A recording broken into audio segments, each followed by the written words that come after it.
Good morning. Today is Tuesday, January 14th, and currently are in the meeting with the road crew. The president is Bear Taylor, for the commissioners themselves. Okay, starting at, you want to start off there, Bear, what you got here on your agenda, please?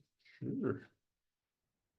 Been fairly quiet, a couple requests for some plows and sand, but mostly, we had some pretty good drifting over the weekends. People were just making sure we were coming out, nothing we weren't aware of, nothing we weren't getting to, so no real issues there. Had a fair amount of drifting down Dry Creek and that Elk Park area. It was pretty drifted in a few spots, but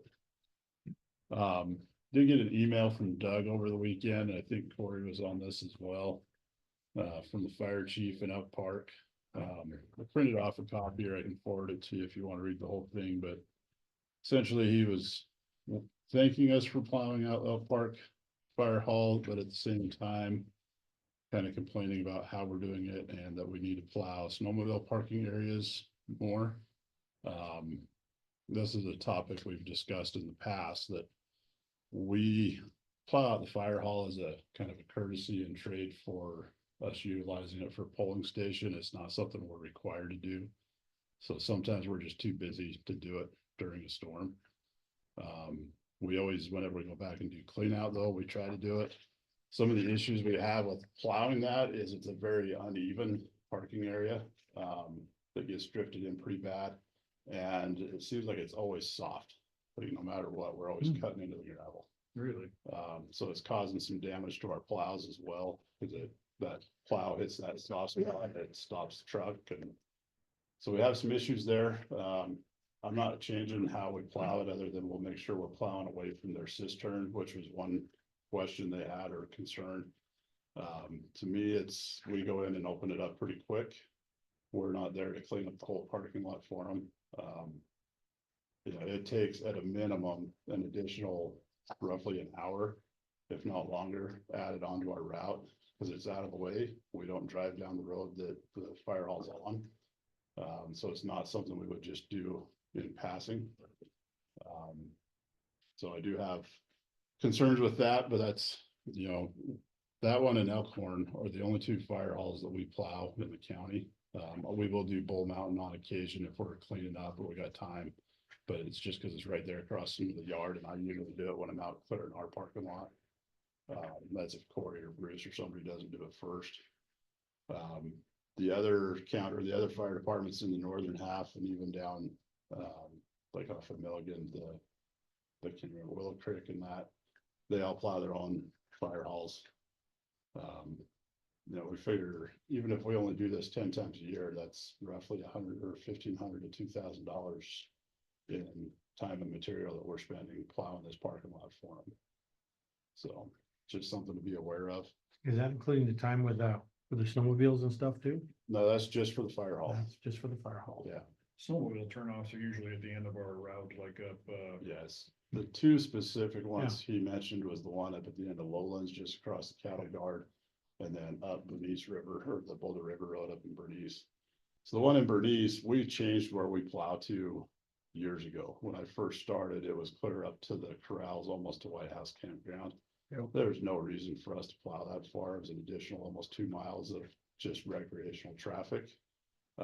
That's a lot of plow time for us, especially with the heavy snow they get up there. So we moved it down to, there's a turnaround just above that last driveway at I think it's Kuntz's house there, right after you get off the asphalt. I'd move it down farther if it wasn't for that house, but because there's the one house there, that's the best turnaround, is right above there. So it's about an additional 2 miles to where he wants us to plow to and plow out snowmobile parking. We're not going to do it. We don't have the time for it. I think what he needs is just your route that you can push it out enough so they can And it get a does. turnaround. We do. There's a big wide turnaround spot where we end. Get any apparatus through there. I mean, I wouldn't want to drive one in there anyways, just because of the conditions. The likelihood is minimal. If there was ever a situation where we needed to do more, we're only a phone call away. Yeah. It's not something I'm going to add to normal routes, that we do more than enough to turn around trucks and equipment in there. The one at the end of Lowlands is kind of the same thing. It's not our end of our route because the snowmobile parking is right there at the turnoff to, what the heck's that road? It's not Trask Road. Had the step. It's right up on top of the end of the asphalt in the cattle guard. We go just past that with our plowing. There's another house about another 3/4 of a mile down the road that we have a turnaround built just past their driveway. That's where we turn around at. That snowmobile parking area takes a good couple hours to clean out because of the size of it. We were doing that during storms and I got after my guys saying we don't do that during storms. We gotta get roads open. So if we have time, when we go back and clean up, I don't mind us cleaning them out once in a while. But if there's 3-4 inches of snow, if you're going to snowmobile, you should be expecting it. Right. From our standpoint, we clean out snowmobile parking areas to make it safer and easier for us to keep trucks and trailers off the road. We don't do it as a luxury or courtesy to make it easier. Every road we turn around at, if it's a one-way in, one-way out, the turnarounds are big enough that we can get a plow around in there. They're big enough for anybody else to get around in there, because those plows take a lot of room to turn. So just wanted. Is there a snowmobile club that grooms that at all up there? There used to be. That's what I thought, but I don't know if they did anything last year with the weird winter, and I haven't seen any evidence of them so far this year, just because there's not a ton. I mean, there's snow now, but there hasn't been up until the last couple of weeks. Cause if they were, they might be interested in either helping or making us a deal to Yeah. You know, get it plowed out or something. the one at the top of Basin Creek, I know there's the Helena Club does a lot of work up there. We moved that one because it was on private property originally. And the new property owners fenced it off, so we got with the Forest Service and made a new snowmobile parking turnaround just before the jet turn. But again, it's snowmobile parking lots, any of those things, those are extracurriculars that we only do when we've got time. They're not priority for us. So. Then if an argument really wanted to be made, if all the other fire departments are paying contractors to plow their parking lots, that might be an avenue they need to explore if they want it better than what we can do. And I guess if we drop off, we may end up paying them for doing our voting spot there. I don't know if we pay anybody else for. Yeah, we do. And it's, I don't know, something that I think I might be looking at is making their polling place basin. Because there's like 85 voters there and 70 of them vote absentee. Oh, really? In Oak Park? It's just what I thought of because nobody wants to be an election judge out there, Oh, gotcha. so. Yeah, and even, I can't believe it would cost us more than $1,500, $2,000 for what we're spending, at a minimum of what we're Yeah. spending to do it. For sure. Just something for conversation, we'll do it however you guys tell us to do it, but that's our side of it, so. I might get a hold of Mike and just let him know, Yeah, if it's not up to snuff, you may wanna just hire somebody, and then if we decide to do elections there, then charge us for it, cause we just don't have time and the resources to be able to do it the way you want it done.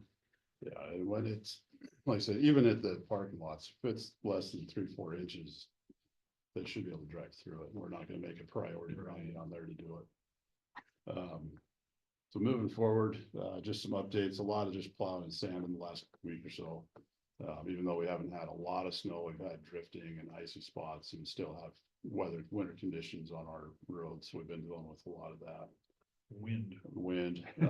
Elkhorn had a surprising amount of snow. The guys thought it was all right. And I went up there this morning. There was about a foot up in the town of Elkhorn again. Really? We're Wow. probably gonna have to get a machine up there next week to make room for more snow. So at least it's a good sign for our snowpack. In the downtime, we've been doing a lot of equipment maintenance, especially on the plows and loaders, greasing equipment and some tree trimming. Trees are always in our way. We did get up, I took Ryan with me last week and I got up to that spring creek there off of Jefferson Street, where the creek had backed up and was running out of the banks, running along the road, so. Originally had planned with DNRC to go in and remove all the vegetation and debris and then dig out the bottom of that creek, making it deep again. There was a lot of sediment in there. the water level was down significantly when we got there. It was back into the creek bed. But after we got all the debris and vegetation cut and pulled out of there, it was flowing probably 6-8 inches below the top of the bank, or the edge of the bank. So we didn't bother with digging any sediment out. I think the natural flow will help wash that the rest of the way, clean it out again now that there's no debris in there. There was a lot more vegetation than what you could see from the road down in there. Even just pulling stuff, the logs that were buried in sediment that you didn't even see that were in the creek bed were pretty substantial. So When did you do that? Wednesday last week. Wednesday, Yeah. okay. Ashley, I forget his last name, the property owners, the lady on Cadastral, I guess, passed away a couple years ago. I know who you're talking Or a about. few years ago. So Ashley is who inherited it. Okay. Blake, Blake, yeah, thank you. Mhm. He was great to work with. He works for MDT as well. And so, he let us just leave the slash pile or the debris pile there, and he'll either burn it later this year or next year when it dries out. So, Okay, good. made it a lot easier. Looked really good. I can send you some pictures later. Other than tracks in the snow, you wouldn't even hardly know we were there. So it left it in pretty good condition. Great. Had a couple people stop by and thank us for doing that because they were worried about their houses being flooded this year. It pushes the water up on the road was Yeah. probably our biggest concern. Yep. So, as we were starting to discuss, and I misread our inspection they sent over, there was more than the 3 bridges on there. But then we did get our bridge inspection from MDT. But you just saw in there, we had a discussion earlier this year with them about us needing to get down to the Waterloo Bridge and get some debris removed from the pylons. A couple other minor things, but I'll have to go back through and review the rest of that inspection, make sure there's nothing else we're catching, but they're usually pretty good about letting me know if there's. Is that the bridge by the fishing access there? Is that what they're talking about? The Yeah, big the one? main bridge, yeah. That's what I thought, but I wasn't sure. Did you had a question on that? I do. report? As I'm looking here on the Boulder Cutoff Road, Mhm. okay, where they put the deck rating, which is a 6. And it's still a 6. And then it comes down to the superstructure rating is a 5. And then the substructure rating is a 5, which is fair. Mhm. But then you go on to page, and I don't know how yours is set up. Page 3, it talks about the guardrail, isn't it? Let's see, I think it's the end of. or it. rail repair. Yeah, I guess my question is, and maybe I've lost track of it, but didn't the state say they'd help fix this bridge? Remember? What was Yeah, that, about a and year? we are working with Great West. Great West on a plan project for that. Okay, So they're getting some options put together for us. I think it's funny that says replace missing top rail between post 2 and 3. There is, the rail on that is essentially some 2x4s and some Oh, 2-inch great. plate. And some bubble gum. Yeah, if you leaned against it, you'd probably fall in the river. So that one is on the rapid repair. Yeah. MDT project Okay. list, so we've got the funding essentially secured for that. We're just waiting on Great West. I think we sent them a task order roughly a month ago we were waiting on the potential of that bridge being qualified for replacement instead of repair. That has been delayed, talking with Kathy Thompson. So she told us to go ahead and just move forward with the rapid repair, and then it won't affect if down the road we can qualify it for the replacement. any idea of future, maybe the spring possibility? Or is that talking too That's soon? pretty quick to get contractors on board. It's not outside the realm of possibility, but Okay. the one issue we have with that bridge is there's a very big section on environmental for bridge projects. Oh, not the Boulder Cutoff Road. Yeah, Oh, I'm so Boulder sorry. Cutoff Road Bridge, yep. The migratory swallows and migratory birds. yes. So they prefer to not do those projects during the summertime when they're I nesting. remember you saying that. However, with that bridge being the only access to the homes on that side of that road, we wouldn't be able to plow that entire road in the winter and keep it open for them. So there has to be a plan in place for going in early in the spring and essentially pressure washing any of the old nest off of the bridge, and they'll have to install netting underneath the bridge to prevent them from re-nesting. Then they'd be able to do the project in the summertime. That's what we're going towards because it's the only Okay. way we'll be able Put to your up do it. against. But, Okay. I just found notes on a meeting that we had about that a while ago yesterday, and I was like, oh, what happened with that? Yeah, there's a lot of environmental concerns with bridges. There's some other stuff, but that's the big concern down there on that particular bridge, and just the access to for the residents is gonna prohibit us from doing it in the winter time. So that one, we should be hearing something, I'd imagine, relatively soon from Great West as far as a couple options, whether it's I can't remember what the two options were, but basically the one that we kind of agreed on would be the most efficient and cost efficient would be to replace the decking with some, we can't remember the size, 6-inch land beams. And then installing a curb along the edge of the beams and then a W channel guardrail that's actually gonna stop somebody from falling in. The weight restriction on the bridge isn't because of the condition of the bridge. It's because the deck extends too far past the outside girders. So if somebody was to drive off of the runners and be running on the edge of the deck, it's not weight rated past, I believe it was 32 inches outside of that girder. And so that's why it's restricted. It's perfectly safe if the traveling public stays on the runners. So we've talked about that for emergency responses. The tenders and fire trucks are fine to be on the bridge as long as they stay centered. So with no guardrail, no gutter along the edge or curb along the edge, it allows them the possibility to drive that close to the edge of the bridge. I don't know why anybody would ever want to, but that's why we have to upgrade it to be able to take that weight restriction off of there. Okay, thank you.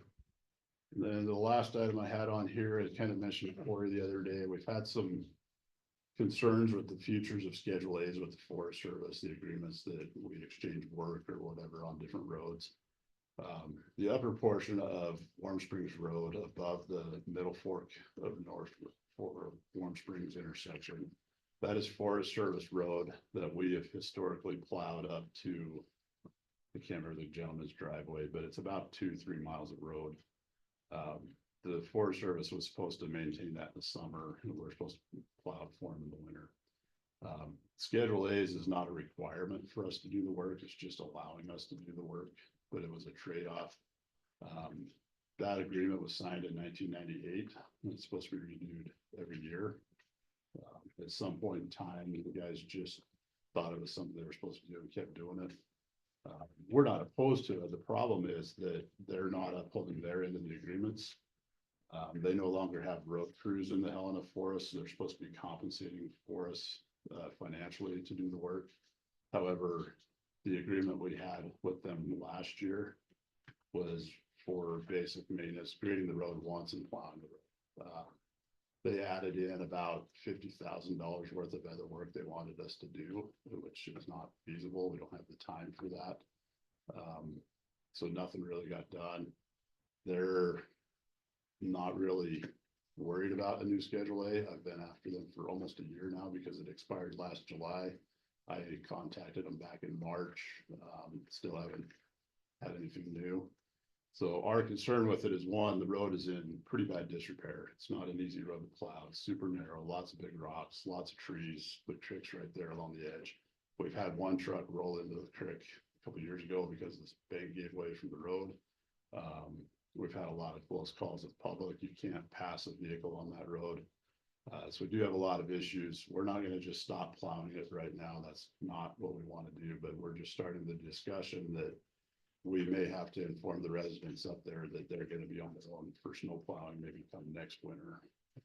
We want to make sure we have conversations and plans in place and do our due diligence before we have to come to that decision. But it's really hard to put, one, our guys at risk, but two, tax money onto a road that's not a county road without any kind of compensation or agreement in place. So we're just getting the information out there that it's something I'm going to follow up with the Forest Service. We're going to move forward on, kind of see how things go. So is it a county road up to the middle fork? Up to the middle Not fork is past a it. county road. Okay. Yeah, at that intersection. So middle fork is a county road as well, but it's non-maintained. But at that intersection, there's plenty of room. We could create a turnaround there for our guys and some parking, but then it's just that stretch up to, there's about a half a dozen homes up above there that we have issues with, and they get a fair amount of snow. The other kind of hard part for us is where it's not a priority road. We generally plow up to the bus stop on One Springs, which is off of Woodland Park Loop. And then we have to go hit the rest of our bus routes and then drive all the way back up to finish the rest. So it just is a big time killer for us as well. How much more time does it take you to have to do that? Couple hours at least. Couple hours? Depends on how much snow there is. Just to the middle fork, not past there, No, they go all the way. That's the up. whole to that Because last Middle corner where Fork that house is. From Woodland Park to Middle Fork's only about a mile and a half. It's not that much more. And it's a little bit wider, but yeah, to go all the way to the top, it takes a good couple hours to get up and back. How many houses are up there? About half a dozen, I'd have to count them again. Is the last one on that corner before you turn and go towards McClellan Creek? But no, we don't go all the way over the top. You get But up that's on- where do you stop right at that house on the corner right towards the top? Yeah. Okay. There's a former, I don't know if he was a senator or a politician, lives there on the right, and there's a driveway on the left. They're usually not there in the winter, but we plow just to their driveway and create a turnaround there. I know the residents on the far side, on the Strawberry Butte side, have wanted us to plow all the way across, but that's just not feasible for us. And The it's- Forest Service is working Yeah. on that with them. Do we plow any of that from the other side at all?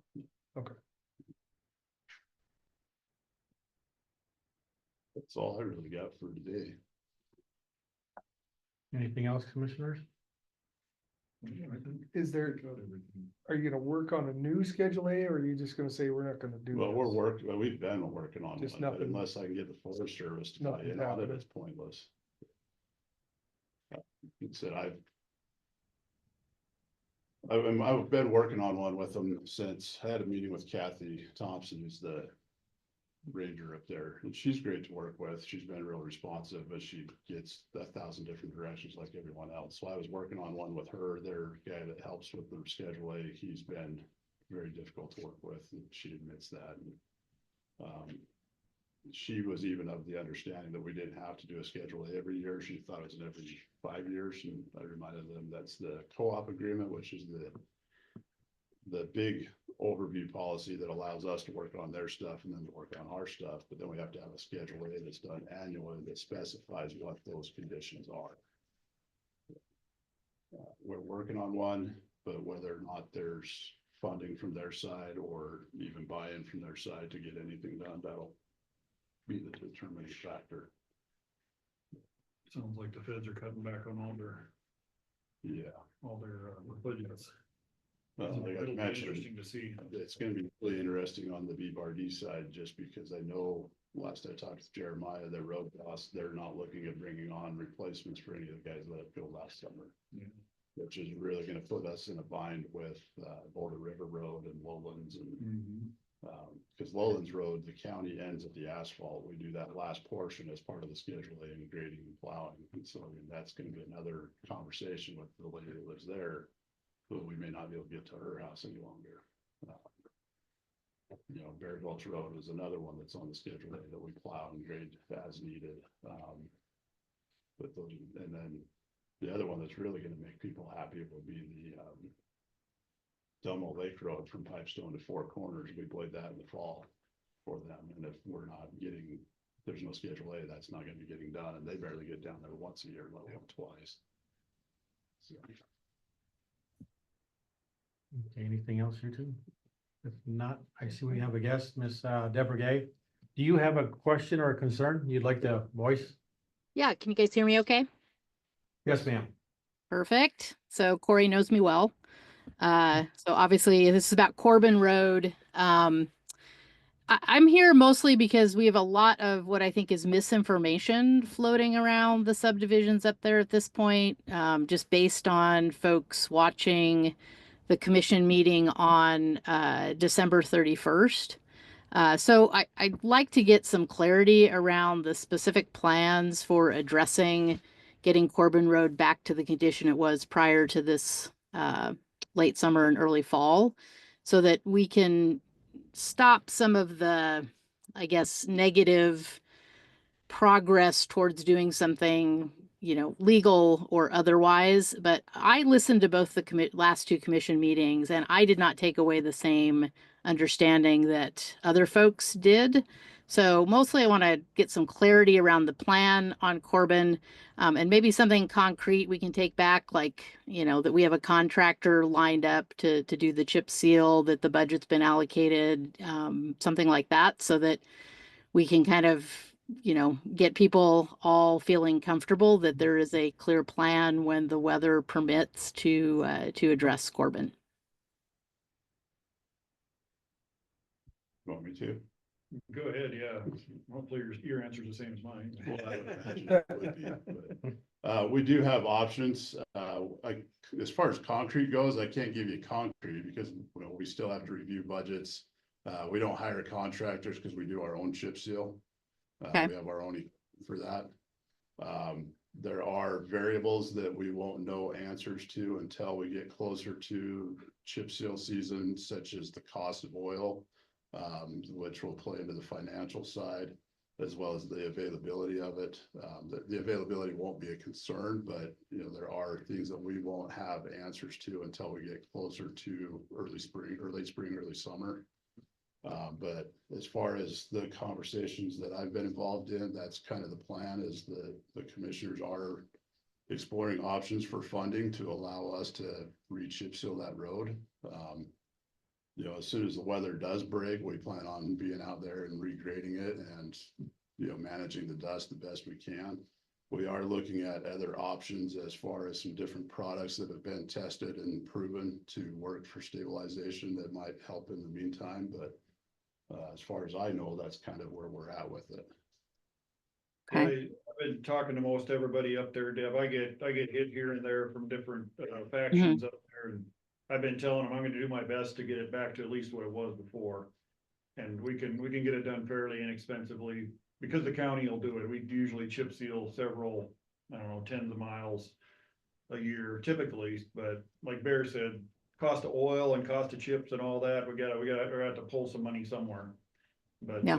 It's my goal to get it back to where at least better than it was before we tore it up. Okay. So, So just curious, Bear, when does chip seal season start? I'm also curious because we need to chip seal our subdivision road in Granite Hills, and so I'm just curious how soon I have to try to line up a contractor to do that. That's really weather dependent. It's got to be, I believe it's got to be about 62 degrees and rising at the morning time on an average temperature. So you can't have any frost or moisture in the ground. It's got to be generally towards the end of May is when it starts picking up. But if we have a wet late spring like we had a couple years ago, it could push that back into July. So Okay. it's really just weather dependent. Okay. The other concern that somebody brought to me, and I don't know, Corey, if they've contacted you directly, but the folks that plan the Governor's Cup are concerned about the condition of Corbin, since that has been their traditional route for the marathon. So I don't know if they've gotten in I told them they should reach out to you guys directly, but I'm not sure if they have or not. they have, yep. Okay. Talking to our emergency services person, they may just use Main Street instead of Corbin this year, go north on Main and then come back to Jeff City and then go across. So they're well aware of it. Okay. Okay. We're well aware of it. Yeah, I'm not sure what they're gonna do yet. They haven't given us a for sure answer, but it sounds like they'll probably stay off Corbin and just use the frontage road there, the Main Street. Okay. Yeah, they were just asking whether or not, I think it's June 10th, maybe or 11th this year, whether we'd know if it was going to be re-chip sealed by then. Yeah, that's gonna be very much what the spring does to us here. If we get a nice, warm, dry spring, we might be able to hit it before that, but if Okay. it's a cold, wet, bad spring, it may push past that. So, yeah, there's no Okay. way to tell for sure. So, but it sounds like I can confidently, because there were folks that listened to the commission meeting on the 31st, and I think you guys were talking about a top 10 roads, but Bear, I think that was from you have a piece of equipment, it sounds like, on one of your vehicles that measures conditions of the road in a particular way. And Corey, I think you had asked, if you'd done that on Corbin and what the report looked like on Corbin. And I think then, Bear, you started to talk about, well, these are the top 10 roads, Elkhorn, Travis Creek, etc. People took that as Corbin is not on the priority list of roads. I don't think that had anything to do with a priority list of roads for the year. So just for clarification, that road guard top 10 list, essentially, those are just the 10 worst spots in Right. county roads that I've driven. That is not our priority because some of those are very low traffic roads. Mhm. Yep. I mean, it helps us with our decision making as far as prioritizing goes, but Mhm. a road with higher traffic with an, medium damage is gonna take a little more over something with a little worse damage that doesn't see a lot of traffic. So Right. it's not the black and white, these are the roads we're focusing on. It's Y- just. Yeah, that's what I got out of the conversation, but other folks took that as Corbin wasn't a priority road. And so I've been trying to talk them through that that's not what I understood from those recorded meeting. And it sounded like, Barry, you were getting a couple more units which sounded like a great idea for some more data. Was that? We're working on it. We haven't Okay. ordered it yet just because we want to make sure we're good on all of our budgets and our other areas before we spend the money. It costs a lot to maintain our roads, so we want to make sure we're not going to miss out on something else that's probably a higher priority than more data. So. Okay. And those mostly are for dirt roads, Deb, that need Yeah. grading. Not so much a hard surface road. I mean, a hard surface road, that particular system will tell us something, but not much. If it's. Right. It'll still tell us how nice the driving surface is, but when it Mhm. comes to asphalt roads, it mostly just highlights our potholes, not the overall condition. Okay. So Okay. yeah, you can take that back to your group up there to say that device really doesn't pertain to your road. Yeah. Your Yeah. road is a Yeah. different deal. We're trying to focus on what needs graded around the county. It saves us time if we know the condition of the road before we run a grader up 10 miles up this road that might need, 10 feet of grading, who knows? So Yep. that was a conversation about the priorities of the dirt roads that need grading, not your road particular, so. Yeah. And the other thing that someone had communicated, which I did not pick up from either one of those committee meetings, was that all oil products had been removed from the county budget.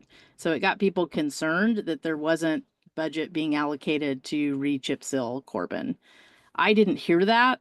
So I'm just assuming that was just misinformation as well. No, that is something that happened this year because we didn't have a budget for any chip seal this year. Okay. But it's not something that's a permanent change. It's just something we have to address year by year. Okay.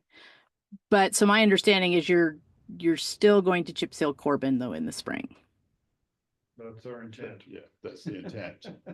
Unless something really goes wrong, we're gonna do it, Deb. Okay. All right. The I money, just the want to, money isn't sitting in our wallets yet, so as we get closer to the end of their budget cycle, we'll be able to see if we can pull it out of road department funding to get that done. Our end of budget is end of June, so we'll have a good idea where they're at financially. If we can do it out of their budget, great. If we can't, then we'll be scratching somewhere else within the county budget to get that done, so. okay. All right. Well, that's what I wanted to do. I wanted to kind of get people back on the same page so that people don't go off and hire lawyers and things like that. Since they were pretty spun up. I think one person at least sent you a letter, Corey. They were some of the folks that were pretty spun up about it. So. Yeah, no, I'm getting to know a lot of the people up there. Out of all this bad stuff, I'm actually getting to know some people up there and building some relationships. So I am getting some good out of this road. You're welcome. Okay. All right. Well, that's all I had. Thank you. Yeah, Thanks, and Deb. real quick, Deb, if this extends into the spring and we're starting to get dust, please communicate with us about the dust. We got a water truck that's ready to hit that Yeah. whenever the last day or two, and we don't want you getting covered in dust up there. And if it seems to be a prolonged thing, we may end up looking at mag chloride or one of those dust options, just keep the dust down until we can get this thing done, so. Yeah. I mean, obviously I live on Corbin. You guys may Right. not You're know right on that. it. So I sent Corey some pictures. I mean, we're super concerned about it, the dust, and I thank you for getting the water trucks out there. I think the struggle with the water trucks is it really is only a day or two that it makes a difference. Yeah. And then it's kind of, especially how dry it was earlier. So I mean, so there's pluses and minuses. I hope for a wetter rest of the winter and spring so that the dust does not come back, but I also want to get the chip seal done as soon as possible. So Yep. but I will let you know immediately. Obviously we see the dust, probably one of the first couple of folks that see it, but it does impact kind of everybody in our particular subdivision because we're that Granite Hill subdivision that's just up up a hill on Corbin. Right. So we're not as far away from it as, Meadowlark or Sentinel Ridge or Songbird Meadows. Right, yep, absolutely. So, all right. Thanks, I appreciate you being here. Yep. Thanks, guys. Yeah, Thank you. Anything else for the better road? If we just not, have a road tour this afternoon. You Oh, guys good for that yep, after lunch? absolutely. Meet you up at the fire hall and go take Fire hall a at peek around. 1:30, and then I've got Dylan's gonna meet us at Gruber shortly after that, just so he's there to help better explain some of the issues we have in that subdivision. And then we've got a list of some other highlights that we'll kind of hit what we can in the time we have, and Sounds good. You got a good half an hour. put 2 hours on the meeting. It might be enough to see a quarter of it. Dan said he was buying dinner, so we got till 5. Oh, dinner? Oh, well, you didn't tell me that. I gotta be back by 7. Just let me know where we're going. So, okay, this meeting will be adjourned at 10:36 a.m.